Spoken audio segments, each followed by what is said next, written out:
क्या बिहार की राजनीति में वो होने जा रहा है जिसकी कल्पना किसी ने सपने में भी नहीं की थी?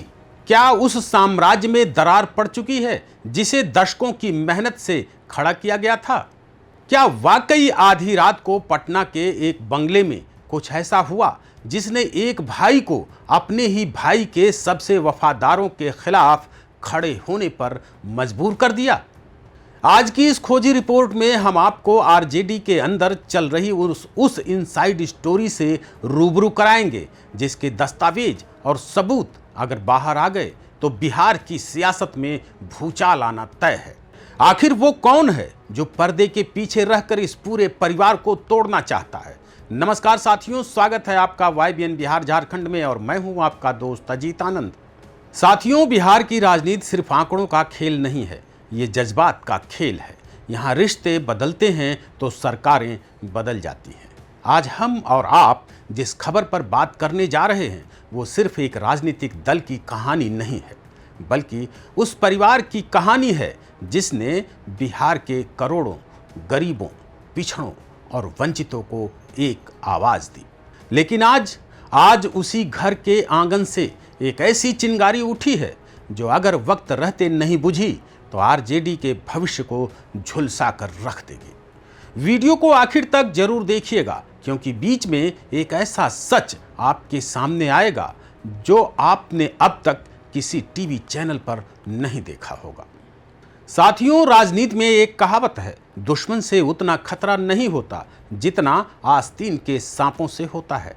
आरजेडी के अंदर इस वक्त एक अजीब सी खामोशी है। ये वो खामोशी है जो किसी बड़े तूफान के आने से पहले महसूस की जाती है। यहाँ बात सिर्फ एक बयान की नहीं है, बात उस गुस्से की है जो सोशल मीडिया के जरिए बाहर आ रहा है या आया है। लालू प्रसाद यादव ने अपने पूरे जीवन में कई उतार चढ़ाव देखे हैं, जेल गए, बीमार हुए, लेकिन पार्टी को बिखरने नहीं दिया। तेजस्वी यादव ने दिन रात एक करके आरजेडी को बिहार की सबसे बड़ी पार्टी अभी भी बनाए रखा। लेकिन सोचिए, अगर उसी तेजस्वी यादव के सबसे भरोसेमंद लोगों पर उनके अपने ही घर से कोई सीधा साजिश का आरोप लगा दे तो आप इसे क्या कहेंगे? क्या यह सिर्फ एक राजनीतिक बयान है या फिर ये किसी बहुत बड़े गृहयुद्ध की शुरुआत है? तो यहाँ ठहरिए साहब, अगर आप सोच रहे हैं कि यह दो भाइयों की आम लड़ाई है तो आप बहुत बड़ी गलतफहमी में हैं, क्योंकि इस कहानी में एक तीसरा एंगल भी है। एक ऐसा नाम जिसने सिंगापुर से आकर पिता को अपनी किडनी दी और करोड़ों बिहारियों के दिल में एक खास जगह बना ली। जी हाँ, मैं बात कर रहा हूँ लालू प्रसाद यादव की बेटी रोहिणी आचार्य की। लेकिन रोहिणी आचार्य के नाम का इस्तेमाल करके आरजेडी के अंदर कौन सी बड़ी खिचड़ी पकाई जा रही है? विधान परिषद यानी MLC के चुनावों को लेकर ऐसा क्या हुआ कि अचानक पटना से लेकर दिल्ली तक फोन घनघनाने लगे?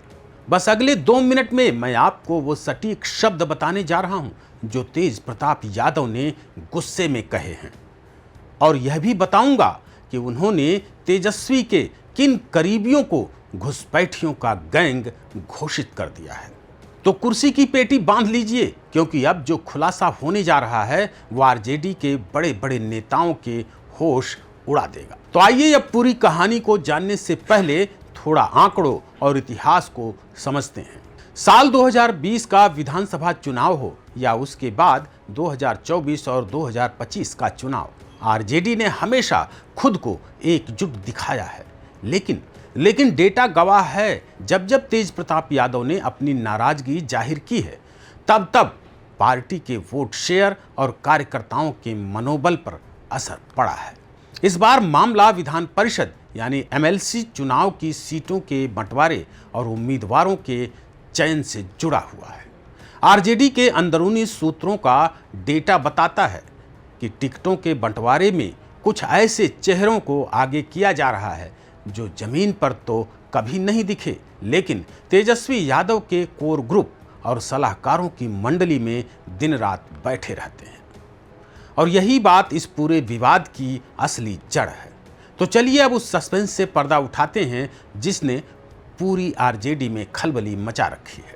असली मामला यह है कि एमएलसी चुनावों को लेकर लालू प्रसाद यादव की बेटी रोहिणी आचार्य के चुनाव लड़ने की अफवाहें कुछ लोगों द्वारा जानबूझकर उड़ाई गई बताई जा रही है।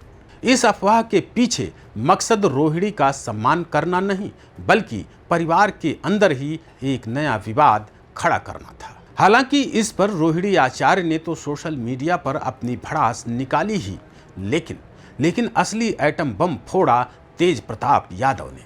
तेज प्रताप यादव ने बिना कोई लाग लपेट के सीधे तेजस्वी यादव के करीबियों और सलाहकारों की मंडली पर हमला बोल दिया। तेज प्रताप यादव ने खुलेआम इन सलाहकारों को घुसपैठियों का गैंग और साजिशकर्ता करार दे दिया है। राजनीति के गलियारों में यह साफ चर्चा है कि तेज प्रताप अब तेजस्वी के खिलाफ नहीं है, बल्कि वो तेजस्वी के उस कोर ग्रुप के खिलाफ खुलकर सामने आ गए हैं जो तेजस्वी को जमीनी नेताओं और उनके अपने परिवार से दूर कर रहा है। तेज प्रताप का मानना है कि ये जो सलाहकारों की चौकड़ी है, ये आरजेडी को दीमक की तरह चाट रही है और भाई भाई के बीच, परिवार के बीच खाई पैदा कर रही है। तो साथियों, लालू परिवार का यह गृहयुद्ध अब बंद कमरों से निकलकर सोशल मीडिया और सड़कों पर आ चुका है। अब सवाल यह उठता है कि क्या तेजस्वी यादव अपने इन खास सलाहकारों का साथ छोड़ेंगे या फिर तेज प्रताप यादव की इस बगावत का अंजाम पार्टी को फिर भुगतना पड़ेगा। आपको क्या लगता है, क्या तेज प्रताप यादव का गुस्सा सही है? क्या वाकई तेजस्वी के कुछ सलाहकार पार्टी को बर्बाद कर रहे हैं? अपनी राय नीचे कमेंट बॉक्स में जरूर लिखिए। वीडियो को लाइक करें, दोस्तों के साथ शेयर करें और बिहार झारखंड की हर एक इनसाइड स्टोरी के लिए आप अपने चैनल YBN बिहार झारखंड को सब्सक्राइब करना बिल्कुल ना भूलें। जय हिंद, जय बिहार।